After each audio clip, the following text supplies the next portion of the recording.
శ్రీ శివానందలహరి 1వ శ్లోకము అవతారిక.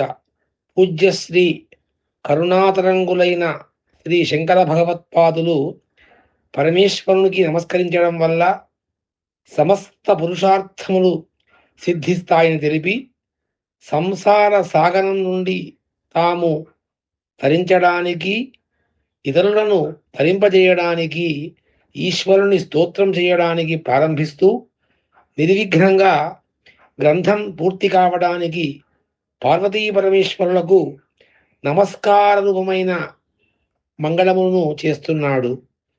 కళాభ్యాం చూడాలంకృత శశికళాభ్యాం నిజతపఃఫలాభ్యాం భక్తేషు ప్రకటిత ఫలాభ్యాం భవతు మే. శివాభ్యామస్తోక త్రిభువన శివాభ్యాం హృది పునర్భవాభ్యాం ఆనందస్ఫురదనుభవాభ్యాం నతిరియం.